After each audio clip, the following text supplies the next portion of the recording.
হরে কৃষ্ণ, রাধে রাধে বন্ধুরা। তো আশা করি তোমরা সবাই খুব ভালো আছো, আর রাধা মাধবের কৃপায় আমিও ভালো এসেছি। আজকে চলে এসেছি তোমাদের সামনে আরও একটা নতুন ভিডিও নিয়ে। ভিডিওটা শুরু করলাম আজকে আমার ছাদ বাগান থেকে। তো আজকে রথযাত্রার দিন আমি কিভাবে আমার গোপু সোনা আর আমার জগন্নাথ মহাপ্রভুকে সেবা দিলাম সেই ভিডিও নিয়েই তোমাদের সাথে এসেছি। তো দেখতে থাকো ভিডিওটা, আশা করি তোমাদের ভালো লাগবে। যদি ভালো লাগে তো একটা লাইক করো, কমেন্ট করে আমাকে জানাতে ভুলো না। আর যদি তোমাদের মনে হয় যে সাবস্ক্রাইব করা যায় চ্যানেলটাকে, তো সাবস্ক্রাইব করে আমার পাশে থেকো। আরও নতুন নতুন ভিডিও দেখার জন্য বেল আইকনটা প্রেস করে দিও, তাহলে ভিডিও দেওয়ার সাথে সাথেই তোমাদের কাছে নোটিফিকেশান পৌঁছে যাবে আর তোমরা ঝটপট আমার ভিডিওটা দেখতে পাবে। তো দেখতেই পাচ্ছ ছাদ বাগানে এসেছি, আর কত রকমের নানান রকমের ফুল ফুটেছে। তবে আগে যে পরিমাণ ফুলটা ফুটতো সে তার থেকে ফুলের পরিমাণটা কমে গেছে। গরমে আমার অনেক গাছও নষ্ট হয়ে গেছে। আমার ভেলভেট জবার যে গাছ ছিল, প্রচুর ফুল দিত, সেই জবা গাছটা আমার মরে গেছে। আমার ওটা খুব কষ্ট যে আমার জবা গাছটা মরে গেছে। তো দেখো কি সুন্দর কলকে ফুল হয়েছে, মানে সব ফুল গাছেই ফুল হয়েছে। যে দেবতা আমার ঘরে রয়েছে সবাইকে সন্তুষ্ট করার মতন ফুল আমার এই ছাদ বাগান থেকেই আমি পেয়ে যাই। তো দেখো ভিডিওটা, আশা করি তোমাদের ভালো লাগবে। তো চলো ঝটপট তাহলে ফুলগুলো তুলে নিই।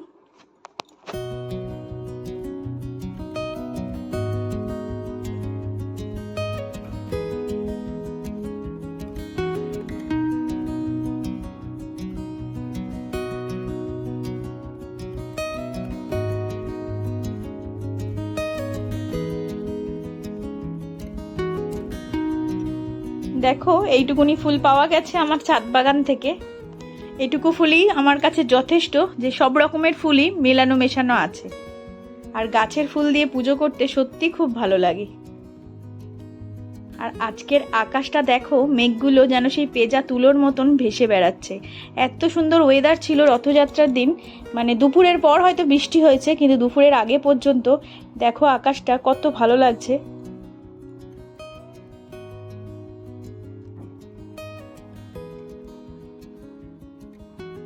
তো এরপর চলে এসেছি ঠাকুর ঘরে। তো সবার প্রথমে আমার গোপাল সোনাদের আমি স্নান করিয়ে নেব।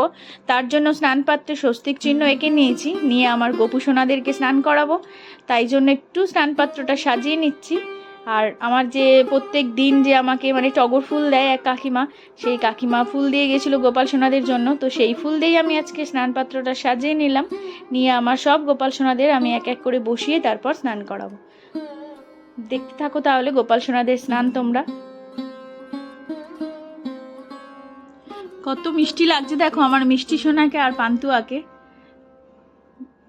সব সোনাদেরকে নিয়ে চলে এসেছি স্নান করানোর জন্য।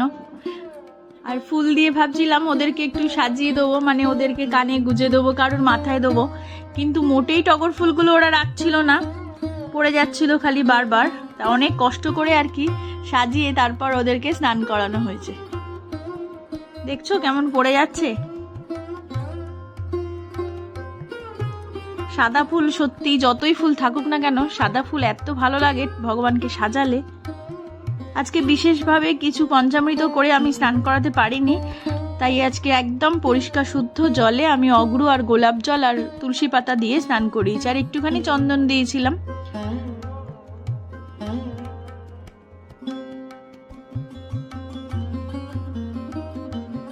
একটু ব্যস্ততার থাকার দরুনে ভিডিও আমি ঠিক করে আপলোড করতে পারছি না।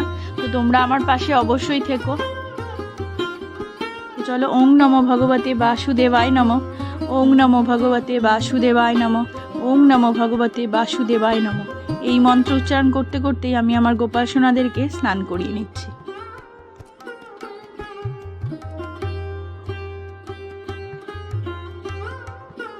সবাই তো দেখছি যে বৃষ্টি হলে গোপাল সোনাদের বৃষ্টির জলে ভেজাচ্ছে।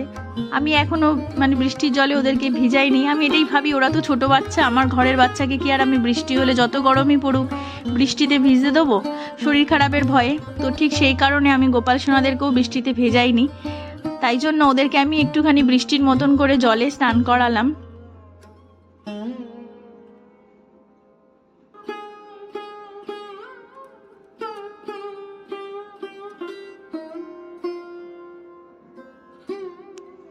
দেখো সাজুগুজু করে সবাই বসে পড়েছে।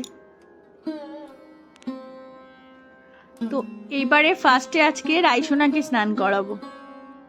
তো তোমরা দেখতে থাকো। রাইসোনাকেও ফুল দিয়ে সাজুগুজু করিয়ে নিয়েছি।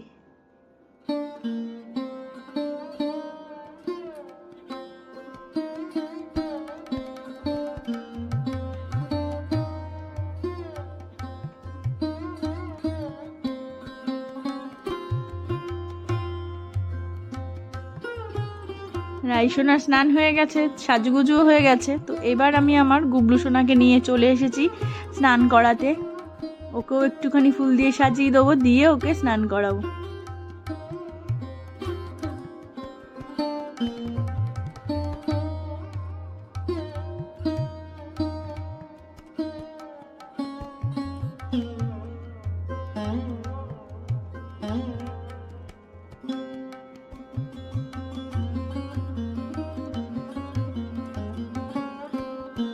কত হাসি হাসি মুখ করে বসে আছে দেখো।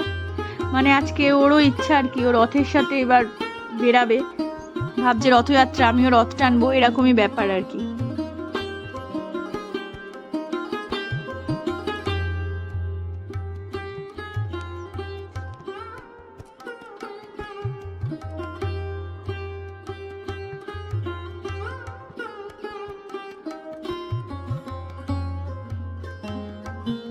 দেখো সাজুগুজু করিয়ে দিয়েছি, দুজনকে একই রকম জামা পরিয়েছি আজকে। ওই ডাংরি ড্রেস হয় সেই ড্রেসগুলো পরিয়েছিলাম দুজনকেই একই কালারের। এবারে সবার কপালে চন্দনের ফোঁটাও দিয়ে দিয়েছি। এবার একটুখানি আতর লাগিয়ে দেবো সুগন্ধির জন্য। যতটা সাজগোজ করানো যায় আমার সামর্থ্য মতন ঠিক ততটাই আমি গোপাল সোনাদেরকে চেষ্টা করি যে সাজুগুজু করিয়ে রাখার জন্য, যাতে ওদেরও সুন্দর লাগে আর আমারও দেখতে সুন্দর লাগে। তারপরে দর্পণ দর্শন করিয়ে দিলাম যে আমার গুবলু সোনা দেখুক আর অন্যান্য গোপু সোনারাও দেখুক যে ওদের কেমন লাগছে। তো এইবার দেখো আমি ওদেরকে তো সাজগোজ করে বসিয়ে দিয়েছি, আর ওদেরকে আমি সকালের একদম ভোগটাও নিবেদন করে দিয়েছি, সেটা আর তোমাদের সাথে শেয়ার করিনি।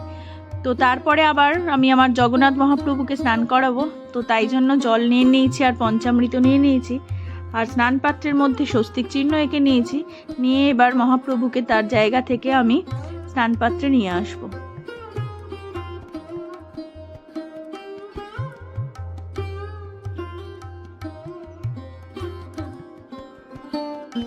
এনাদেরকেও আমি সাদা ফুল দিয়ে সাজিয়ে দিয়েছি। প্রথমে পঞ্চামৃত দিয়ে চরণ ধুয়ে নেবো, তারপর পঞ্চামৃত দিয়ে স্নান করাবো। এই কাঠের জগন্নাথ মহাপ্রভু আসার পেছনে আমার বাড়িতে একটা ছোট্ট লীলা আছে। আমি যেই দিন রাত্রেবেলা স্বপ্ন দেখি, মানে মনে মনে ভেবেছি সারাদিন যে কাঠের জগন্নাথ আমি নিয়ে আসবো। সব ঠাকুর যখন এনেছি কাঠের জগন্নাথেরও আমার খুব শখ হয়েছে। প্রথমে ভেবেছিলাম যে পিতলের নেবো, কিন্তু তারপর ভাবলাম না আমি কাঠের জগন্নাথ ঠাকুর নেবো। এবারে তখন থেকেই আমার পুরী যাওয়ার তাড়া পড়লো যে আমি পুরী যাব, পুরী না গেলে কাঠের জগন্নাথ ঠাকুর কি করে আনবো। তখন অতটা জানতাম না যে অনলাইনে পাওয়া যায়। ঠিক বললে বিশ্বাস করবে না, ঠিক সেই মুহূর্তেই আমি যখন আমার বাপের বাড়িতে ফোন করি যে ঠামা, আমার ঠাকুমাকে বলি যে ঠামা আমি না কাঠের জগন্নাথ নেবো, তোমরা কবে পুরী যাবে গো। কারণ আমার ঠাকুমার সেই সময় যাওয়ার কথা ছিল। তো আমার ঠামা ঠিক সেই সময়তেই বলে যে পুরী তো মামা দাদু গেছে, মানে আমার ঠাকুমার ভাই আর কি, পুরী তো মামা দাদু গেছে। মানে শুনে মানে আমি এতটা মানে হয়ে গেছি যে সত্যি এরমভাবে হয় যে কেউ, আমার মনে হয়েছে আমি জগন্নাথ ঠাকুর নেব পুরী থেকেই। আর পুরীতে গিয়ে বসে আছে অলরেডি আমার চেনা পরিচিত একজন। তো সঙ্গে সঙ্গে ওখানে মামা দাদুকে ফোন করলাম। ফোন করতেই মামা দাদু আমাকে এই জগন্নাথ দেব, বলভদ্র দেব আর সুভদ্রা রানীকে এনে দিয়েছিলেন। সত্যি আমার মানে খুব ভাগ্য যে আমি বলা মাত্রই পেয়ে গেছি। তো দেখলেই স্নান করিয়ে নিলাম আর ধূপ আর প্রদীপ দিয়ে একটু আরতি করে নিলাম। এবার দেখো গাছের ফুলগুলো দিয়ে আমি সাজিয়ে নিয়েছি। আমি না ভিডিও করেছিলাম যে জগন্নাথ মহাপ্রভুকে যখন সাজগোজ করেছিলাম, কিন্তু সেই ভিডিওটা জানি না কিভাবে হয়নি, হয়তো ভুলবশত কোনোভাবে আমি হয়তো ক্লিকই করিনি, অথচ ভিডিও করেছি। যাই হোক, তো তোমরা দেখো সবাইকেই আমি গাছের ফুল দিয়ে সাজিয়েছি। আজকে কিন্তু একদম কেনা ফুল নয়, অল্প একটু কেনা ফুল ছিল ঠিকই, কিন্তু গোপাল সোনাদেরকে সম্পূর্ণটাই আমি গাছের ফুল দিয়ে সাজিয়েছি। তো তাহলে বুঝতে পারলে মানে ভক্তের ভক্তিতেই কিন্তু ভগবান নিজের থেকেই তার বাড়িতে চলে আসে। মামা দাদুকে যখন আমি বলেছিলাম আমার দাদুকে যে তুমি আমাকে একটা জগন্নাথ ঠাকুর এনে দেবে, তখন আমাকে বলছিল যে আমি ভেবেইছিলাম তোর জন্য নিয়ে যাব, তোর ঘরে তো সব ঠাকুরই আছে, খালি জগন্নাথ মহাপ্রভুই নেই, আমি নিয়ে যেতাম। মানে আমি তখন শুনেই অবাক হলাম যে হয়তো ওনার আসার ইচ্ছা হয়েছে বলেই আমি সেই স্বপ্নটা দেখেছি। তো এখন ওনাকে আমি তুলসী দল আর তুলসী পাতা চন্দন সহযোগে নিবেদন করলাম জগন্নাথ মহাপ্রভুর শ্রীচরণে। আর একটা তুলসী দলও আমি বলভদ্রদেবকে নিবেদন করলাম চন্দন সহযোগে। আর অবশ্যই গোপাল সোনাদের চরণেও আমি তুলসী পাতা নিবেদন করব।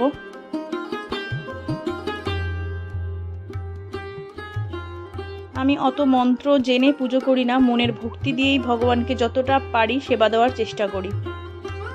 দেখো সবাইকে কি সুন্দর সাজুগুজু করিয়েছি, আর ফুল দিয়ে কত মিষ্টি লাগছে, সবাইকে চন্দনও দিয়ে দিয়েছিলাম। এই যে আমি মহাপ্রভুকে দিয়েছিলাম সেদিনকে ভোগে ফল, মিষ্টি আর ওনার প্রিয় গজা আর জিলাপি খুঁজেছিলাম, জিলাপি সেই মুহূর্তে দোকানে পাইনি, তো সেই কারণে আমিত্তি এনে দিয়েছিলাম।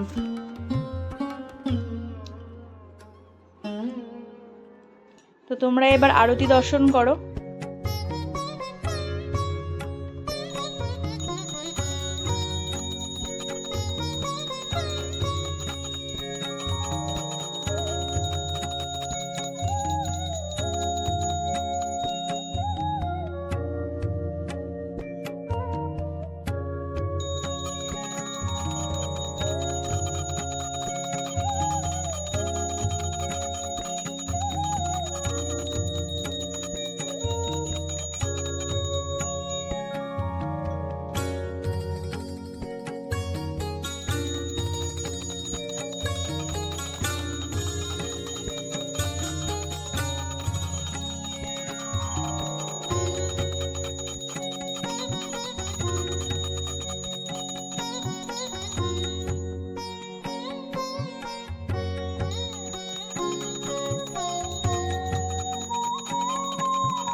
আমি আরতি করে নিয়েছি, ধূপ প্রদীপ তোমরা তো দেখলেই, ঘিয়ের প্রদীপ, পঞ্চপ্রদীপ আর কর্পূরদানি দিয়ে।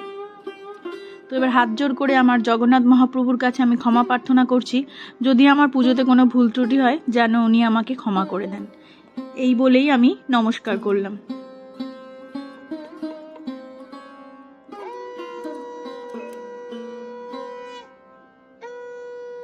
তিনবার শঙ্খও বাজিয়ে নিলাম। তো আমার গোপু সোনা আর জগন্নাথ মহাপ্রভুর তোমরা দেখলেই আমি রথযাত্রার দিন মানে কিভাবে খুব মিষ্টি লাগছিল কিন্তু আমার রাই সোনা আর গুবলু সোনাকে। আর আমার জগন্নাথ মহাপ্রভুর দিক থেকেও আমি চোখ সরাতে পারছিলাম না। আর এত সুন্দর জগন্নাথ মহাপ্রভুর জামা বানিয়ে দিয়েছে আমার এক জেঠিমা, উনি আমাকে সমস্ত ভগবানেরই জামা বানিয়ে দেন, ওনার হাতের কাজ সত্যিই খুব ভালো। আর দেখো এইবারই শুরু হয়ে গেছে রথ সাজানো, ছোট ছেলে রথ টানবে আর সেখানে যাবে আমার জগন্নাথ মহাপ্রভু, বলভদ্রদেব আর সুভদ্রা রানী চেপে যাবে। তো সেই কারণে কি দিয়ে সাজাবো ভেবে এই মালাগুলো ছিল আর ওই আর্টিফিশিয়াল একটুখানি ফুল আনা হয়েছিল, ওই ফুল দিয়েই আমি রথটাকে সাজিয়ে দিয়েছি, কারণ আমি জানি ও খুব একটা বেশি রথ টানবে না। দেখছো ও করছে কেমন, সারাটা দুপুর ঘুমাতে হয়নি না রথ চালাবে বলে, খালি বলছে মা রথযাত্রা কখন রথ নিয়ে যাবো। আর একটুখানি এই যে কি গাছ, বাহারি গাছ এনেছিল, সেই কাটার মতন গায়ে আমার ফুটছিল, ওইগুলো একটু রথের মাথায় দিয়ে দিয়েছিলাম। আর এই যে বলভদ্রদেব, সুভদ্রা রানী আর জগন্নাথ দেবকে আমি নামিয়ে এনেছিলাম, ওনাদেরকে আমি রথে অধিষ্ঠান করাবো বলে।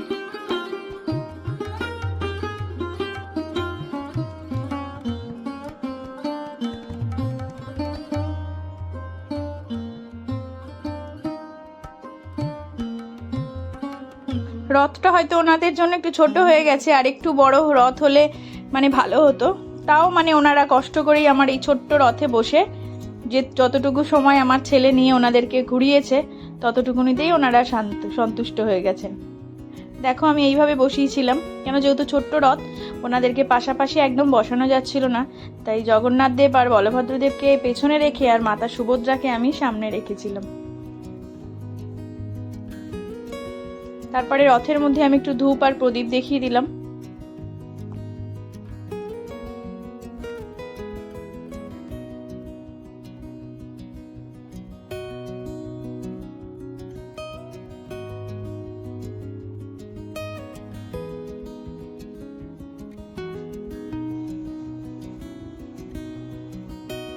তারপরেই বেরিয়ে গিয়েছিলাম রাস্তায়, রথ নিয়ে বেরাবে। দেখো বাড়ি থেকে বেরিয়েই বলছে আমি আর রথ চালাবো না।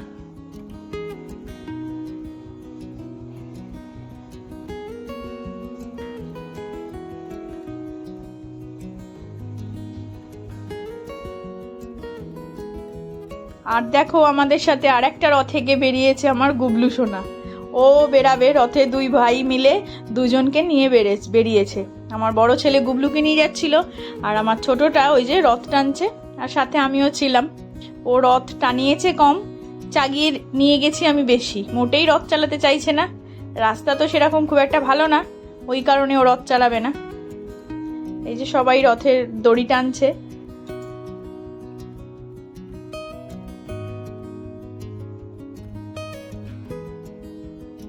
আমরা যখন ছোট ছিলাম ঠিক সেই সময়ের কথা মনে পড়ছে। আমরা যখন ছোট ছিলাম রথ টানতাম, তার সাথে কত আমাদের বন্ধু বান্ধবরা যেত, তারপরে কাসর ঘন্টা বাজাতো। কিন্তু এখন রথ সব চুপি চুপি নিয়ে চলে যায়, সেরমভাবে আর কেউ কাসর ঘন্টা এখনকার বাচ্চারা তো রথ চালাতেই চায় না। এই যে আর একটা জগন্নাথ মহাপ্রভু আমার গোপাল সোনার সাথে দেখা করতে এসছে।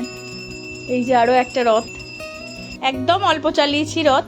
এদিক থেকে নিয়ে গিয়ে দুটো রাস্তা আছে, আর একদিক থেকে ঢুকিয়ে দেওয়া হয়েছে। রথ টানবে না তো কি করা যাবে, আমি তো আর রথ চালাবো না। এবার একদম বাড়ির সামনে চলে এসেছি। ওই যে বাড়ির সামনে বাচ্চাগুলো সবাই রথ টানছিল।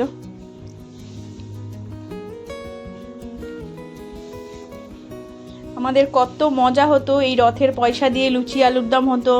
আমরা আমাদের বন্ধুরা, আমার বোনের বন্ধুরা সবাই একসাথে। কিন্তু এখনকার বাচ্চাদের আর সেই আনন্দ কই, রথই কেউ চালায় না, সবাই লজ্জা পায়। এই যে এই কাকিমাও একটু রথ টানলো, টানার পর ওই প্রসাদ দেওয়া হবে। রথ চালাচ্ছে না ঠিকই, কিন্তু রথে যে পয়সা উঠছে সেই পয়সাটার হিসাব নিতে কিন্তু ছুটে ছুটে আসছে। ও জানে যে রথে পয়সা ওর। এই যে বাড়ির সামনে এসে দাঁড়িয়েছে দুইজন, এখান থেকেই সব রথ টেনে নিচ্ছিল। এই যে কাকিমাকে প্রসাদ দিল, এই কাকিমাও একটু রথ চালাবে। ওই যে দেখছো পয়সার হিসাবটা ঠিক জানে, পয়সা নিতে গেছে। তো আজকের মতন এইটুকুই, দেখা হবে তোমাদের সাথে আবার অন্য কোনো দিন অন্য কোনো ভিডিও নিয়ে। তো তোমরা অবশ্যই আমাকে কমেন্ট করে জানাতে ভুলো না যে রথযাত্রার ভিডিও তোমাদের কেমন লাগলো। আর সব থেকে বড় সদস্য দেখো রথ টানছে। আর যদি তোমাদের চ্যানেলটা মানে ভালো লাগে তো সাবস্ক্রাইব করে আমার পাশে থেকো।